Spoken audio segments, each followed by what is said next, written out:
So I'm going to be taking you through a bit of robotics, and you see this demystifying over there means I'm trying to make it as simple as possible for us to see. How many of you wanted to build robots growing up? Quite a number of people. Can about 3 people shout out what they wanted to build? What? Human beings. Human beings. Humanoids. Anyone else? Just humanoids. Nobody wanted to build a flying car.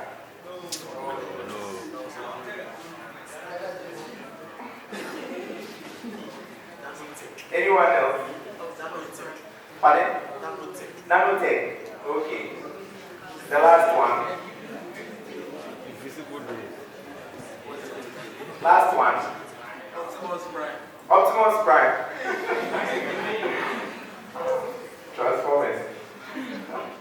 Yeah, so I watched an animation called Robots, and then Meet the Robinsons. Yeah. Anyone knows Meet the Robinsons? A guy whose child from the future came for him and took him to the future and some crazy timeline stuff. And then another one called Robots. I was very young when I saw it. I was like, at that time I don't know who even told me that there was a lot of land at Tamale. So I said, I'm going to buy a huge plot of land, build humanoids, and then play God. So that's how it all started for me, right? Fast forward, I'm here. Still not about the land yet. Yeah. And I'm a software engineer, I'm not a robot. Yeah, so this is because of some challenges that are in the robotics industry and the whole tech industry in Ghana currently. And a lot of people are trying to reduce the barrier and make it easy for people to enter and also make things easy. So one role for us to play is to start from the edtech space, giving children the access to explore with some of these crazy ideas you have. Imagine if you were able to build Optimus Prime when you were very young. Who knows, you would have been the next Elon Musk. Alright, so a bit about myself. As I said, I'm a software engineer. I'm the founder of Innovotech Lab, which is basically into edtech, teaching robotics, AI, software engineering. I'm a mentor, I'm a teacher, and I'm an ARM ambassador.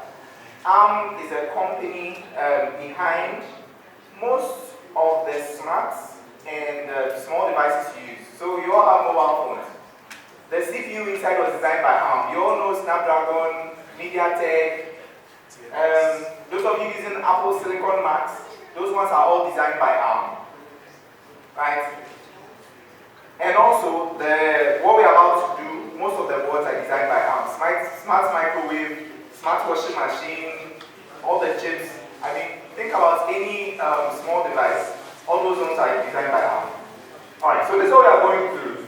I'll talk about why robotics and IoT with Python. We'll go through some technical fundamentals. We'll do some basic electronics. We are not going to do any math or anything of that sort. I'll just point you out some diagrams. Then, I was supposed to bring out some kits and some boards, but unfortunately, I didn't secure the funding to get that for you. So we are going to do that in simulators. That is why I want you to use your laptops. And we are going to build a project. You're going to group yourselves out, choose a project, and then try and work something out of it. And we'll talk about the weaknesses of Python. Yeah, I'm here to hype it, but there's a reason why Python is not really used in this space. In the whole robotics and hardware space, we'll talk about it. And you come and showcase and then demo what you've done and we do a Q&A. Great. So why Python for robotics and IoT? Now, you know Python is beginner friendly. Right? Kids can use Python as an entry-level programming language. At the same time, people who are doing their PhDs can also do deep research and then bring insights through some data they work with, or even build huge applications, right? And Python has a huge community. I mean, we are all here, so we all know what that is. And then local impact. Schools, communities, these things are affordable. You know how frustrating it is when you have to go online to try and fix a bug you are facing? Yeah, when I entered into robotics, I didn't know what Linux was, and the framework I wanted to use was called ROS, using Python 2. I was new to Python, I haven't used Linux before. Oh, I could struggle for 2 months, get angry, release the whole thing from my computer, and then when I'm feeling better, I install it again. So that was that cycle until resources came out. But right now it's in Python 3. Unfortunately, that one is beyond the scope of what we are doing here. But if there is time, I'll talk about it. And we all know the strengths of Python: easy syntax, rapid prototyping. There are huge libraries, huge ecosystems everywhere. Works across several platforms, right? It is easy and powerful. Now, technical foundations, right? I spoke about Python, but we will be using something we call MicroPython. It's a Python target for smaller embedded devices, right? Now, what are embedded devices? An example of an embedded device is a device that does one kind of thing and doesn't do multiple. For instance, your laptops are called general purpose computers because they are used for several things. An example of an embedded device will be the camera. Examples. Anyone can shout out any examples they know. I mentioned some of them earlier. Having a smart microwave, a smart TV, basically any device that you put smart in between, you can call it an embedded system. Right? And these ones are very lightweight. Those ones do not have 1 terabyte of hard disk space, 32 gigs of RAM. No. They are very small, used for specific tasks. An example of that will be an ESP32, the Raspberry Pi Pico, which we are going to use.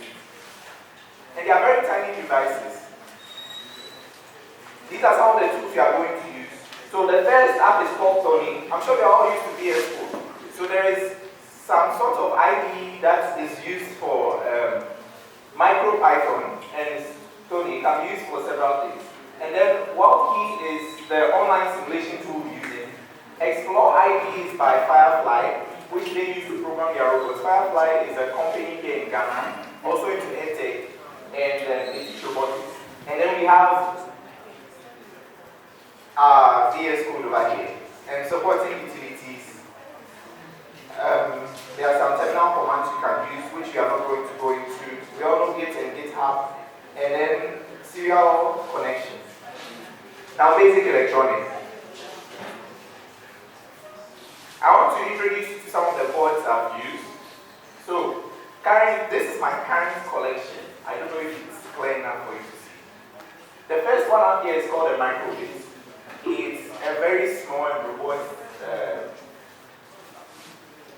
board that can be used for several things. And this one is for kids. It has several sensors on it. You can do so many with it. And the next one here is called the Raspberry Pi Pico. That's what we'll be using today. This is the ESP32 Arduino. How many of you are familiar with Arduino? Maybe I've heard of Arduino. Okay. How about the Raspberry Pi? Okay, that's great. So, I have 2 Arduino boards over here. I don't know if you can see the mouse. Can you see the mouse moving on the screen? Okay, let me see if I can count. The last one at the bottom right, is the Arduino Uno. That's a very common one. This one, that's the Arduino Uno. And this one is the Arduino Nano Connect. And yeah, this is the Raspberry Pi. Bottom left. That's the Raspberry Pi, by the way. Can I use that? I have one here.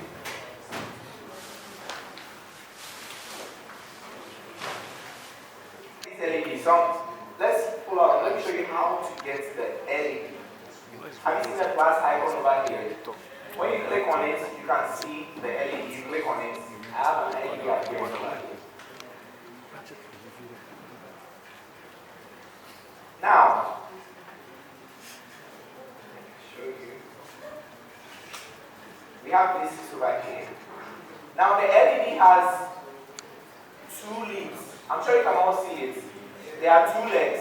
It has 2 legs. One is longer than the other. The longer one is positive and the shorter one is negative. So when you connect your power, you connect to the positive. If you turn it upside down, it won't work. So before we program it, let's just connect our LEDs. Now, if you look at the right side of the Raspberry Pi Pico, the second pin is called V6, which is like constant power. So I want you to connect that one to the positive leg, which is the longer one. Just like that.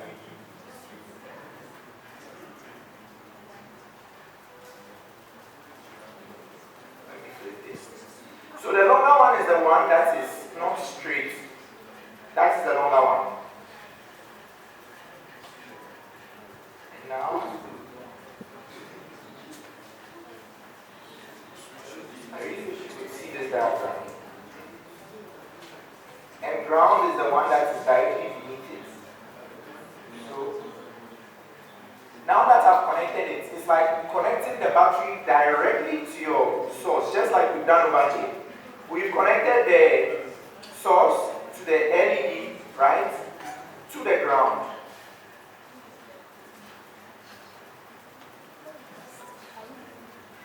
So with this, as soon as I press D, the LED is on. Do you see it? I should go back. Okay. This diagram, you are connecting your source, which is the VC. So if you look here, if you look at the Raspberry Pi Pico 1, 2, that pin is called V6. Yes. And then the next one is called ground. So you connect the V6 to the longer leg, and then you connect the ground to the shorter leg. Is anyone following? Let me see your hand if you are following. So once you turn it on, you realize that the LED is shining.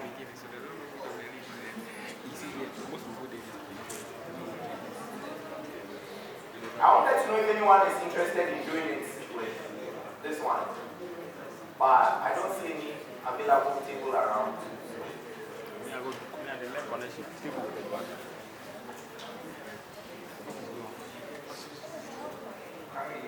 Okay. So I just zoomed in. If you look at it carefully, it's the second and the third. The second and the third. Has anyone been able to connect it? I should reconnect it. Okay. Have you been able to turn it on? Okay, I'm going to stop it. I'm removing everything from here. I'm removing the LED. Okay, it's gone. So I click on the plus. I click on LED. And the LED has appeared. Oh, okay. Right? So now I connect the. it's not from the You can change the color as well. So you let look me at choose green. yeah. And then the A, which is the positive leg, is connected to. I click on it, then I just move my mouse to the second one. Then I click on the other one, and I move my mouse to the third one. That's all. So it's yeah. Right. But this one we are not programming it. So I want us to just make the LED blink. We are 10 minutes on and off.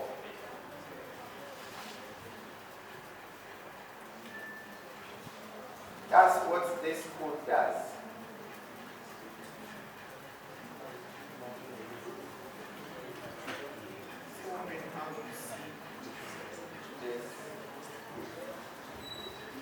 You all remember input and output devices from ICT, right? I mean, you're using computers now, at least. It should be a bit intuitive. You have been using a mouse. You have a screen. You know the mouse is an input device, right? The screen is an output device. Your speaker is an output device. At this level, we are building stuff, which means we have sensors, which are input devices. As they mentioned earlier, for you to detect whether the sun is out, you need a kind of sensor, and that's an input device. So this pins allows you to connect. The pins allow you to connect input and output devices. but they are labeled. The ones in green are the ones you can actually connect to. Don't know how. Has anyone been able to turn on the LED? Yes. Let me see your hand. Okay. So, right now we're connected to a constant signal supply. I want you to disconnect the longer leg from there. Okay. I've stopped it. I'm going to click on it. I'm going to delete it.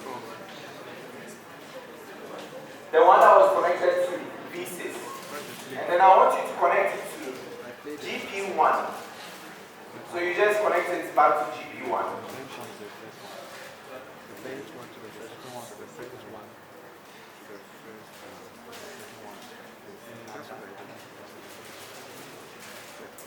So we will program this, then I'll show you the traffic lights, and then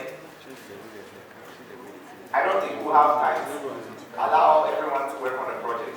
So we'll just do this one and we'll continue from there.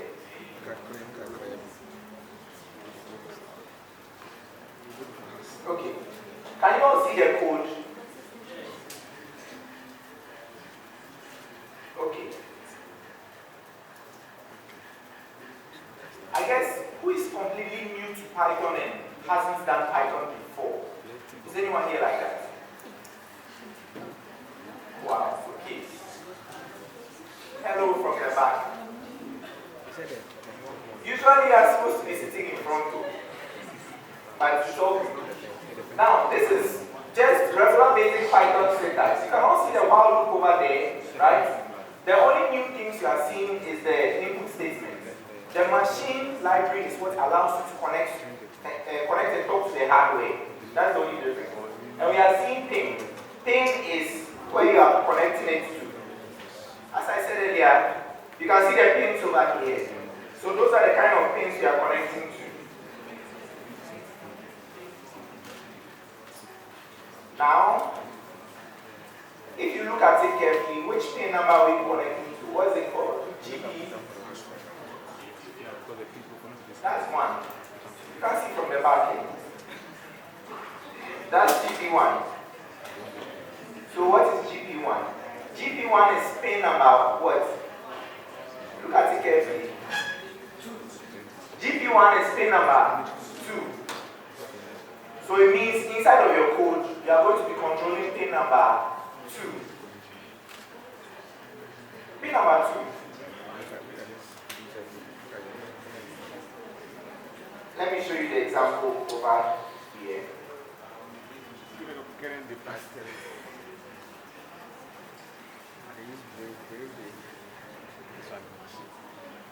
The example over here is connected to pin number 5, right? Now let's see. Oh, sorry. Look at where it's connected to. GP3, which is pin number 5. Okay. So if you look at the diagram over there, it's connected to. Yeah, there you go. Pin number 5, but it's connected to GP3. So this is what we are coming to do. We are not going to connect to that one. We are connecting to GP1. Oh.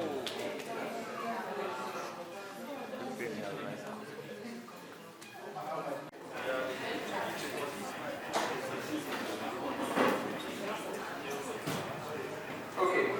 So what we did earlier and what we are doing now. What we did earlier, we were just giving it straight forward voltage. But this time around, we want to control when voltage goes out and when it doesn't go out. So that's what the thing is doing there. As I mentioned earlier, MicroPython allows you to connect with hardware. That's why you have the machine library. And we are importing pin from machine. Remember I told you we're using the GP1. That is why we are putting 1 over there. And we are setting it to an out. It means we want to control whatever is connected to GP1. And look at the line 10. It says, while true. How many of you are familiar with while loops? You know, it runs and never stops, right? So it runs from the 11 and 12 and starts all over again. So we say while true. Now with these kind of controllers, you can't. You see how you run your Python code and then it has to stop. These ones, they just do one thing, so you let them run forever. That's why it's while true. When you do LED.toggle, it's when it's off to turn it on, when it's on to turn it off. So it does that. Let's say it's off. LED.toggle turns it on, and the sleep will wait for a particular amount of time. I'm supposed to put maybe 1 second over there, right? And then after that, it goes back to the LED toggle, and then it changes it. Then it waits for 1 second, then it changes it again. So in that case, you realize that the LED will begin to blink. So all I need to do is run it for you.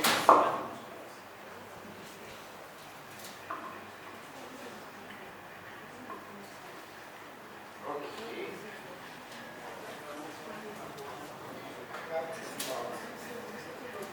Do you see the LEDs blinking? Do you all see the LEDs blinking? Yeah. You see that? Great. So this is just a simple Python script. I know some of you might be like, but this is not the Optimus Prime I promised you earlier.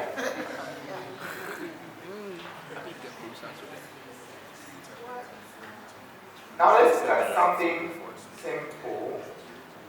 That is common. I mean, I don't know if anybody can tell me a use case of blink, LEDs that are blinking. Disco lights. What?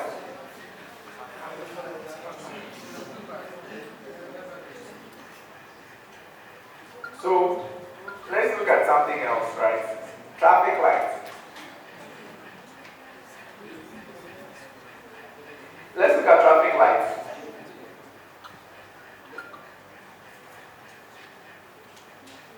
Can someone briefly talk about how the traffic light works?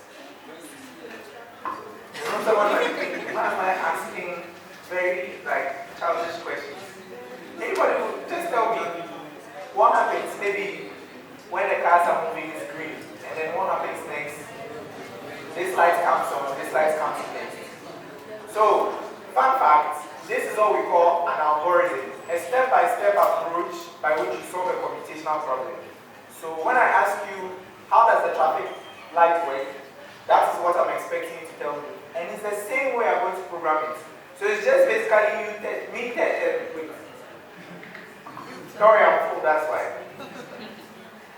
It's just you telling me how you are going to program it in English. Right? So, first of all, what happens? The light is red. From red, where does it go to? Yellow. And then it goes to? Green. And then after green, comes back to red. Comes back to red. Right. If they allow you to program the traffic lights, you really cause accidents. After red, it goes to green. Yeah. It goes back to red. Yeah, hey, you want to go from green to red. Think about it, you are driving, you want to go from green to red. Fast and furious.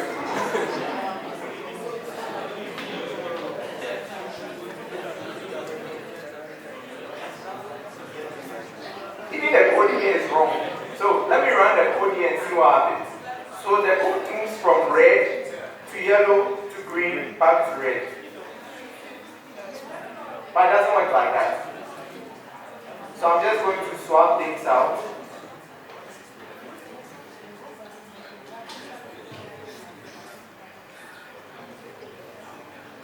Bring this one down.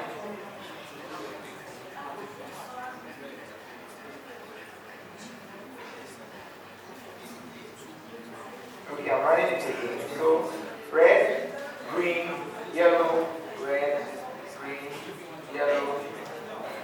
How many seconds does it stop? How long does it take? Yeah, so in my code it's 1 second, but if you are really programming the traffic light and you do it 1 second, You can move. yeah, nobody will move. So these are some of the things you are thinking about. So imagine when you were in class 3, you program the traffic lights. I'm sure you feel like soon you'll be the one to cause the whole Terminator story. Right, so this is a simple traffic light. This is traffic lights. But the way take people from China to come and do it for us. I tell you. Let me show you guys. You see these LEDs you are doing? You've seen fuel stations, you all see the petrol The display. yeah, and then like, hey! You can use simple Arduino to program that. It's called a 7-segment display. These are very simple projects. So if you feel like your robotics dreams has been shattered, I'm just showing you how these simple things, they might be very simple.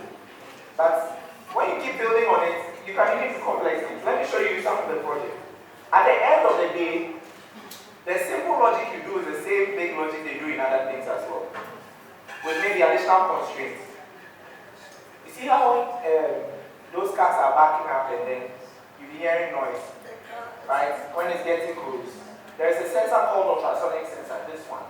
Now what the sensor does is that it acts like how the bats see. Bats use echolocation systems. It's just basically they release sound and then they check how long it comes back and they use it to calculate the distance. Yeah. It's the same thing here in this code. So one, these are not eyes. It's just a transmitter and a receiver. So the first one shoots the sound signal and the second one receives it. And then you do some calculation and use it to calculate the distance. Let's see if I can run this code. So listen here. Now, it's an ultrasonic sensor. How will I simulate the distance? This simulator allows you to just pull the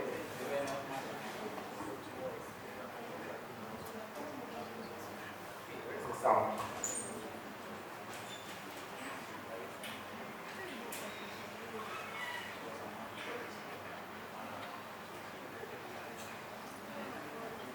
So it's supposed to be. Let me see where the sound is. Okay, there we go.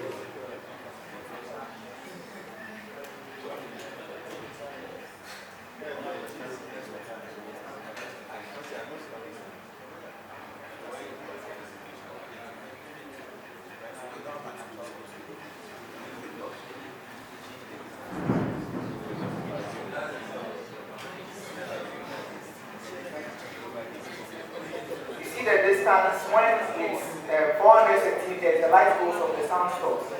But when it goes down, and the distance is being shown on a display over here, right? Think about several projects you can work on. At the end of the day, it's the same programming logic you are used to. Why is this one better? It gives you the ability to play around with physical stuff, which makes you memorize better. I know some of you might be feeling you've already crossed, so giving up on your dreams. At least you have some young siblings somewhere, and this could inspire them. So there are a whole lot of projects. You can check Wobbly.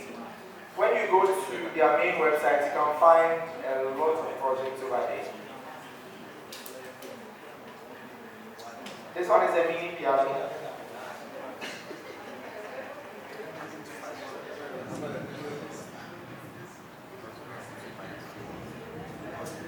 Then there is also something called a buzzer. That one, you can also change the sound based on a particular frequency. So at the end of the day, you can do all of this in Python. Now, because today is a project, I'm going to quickly move on. This is the same traffic light. If you get access to the slides, you'll be able to have access to the code. This is also ultrasonic sensor, PRR sensor, which is used to detect motion. So imagine you have a security system in your house. When someone moves, it turns on the light and sends you an email. It is what you're supposed to do. Now, limitations of Python. You all see the picture. Now, Python has its advantages, right? But there is a reason why people laugh at Python. imagine what you are seeing in the picture.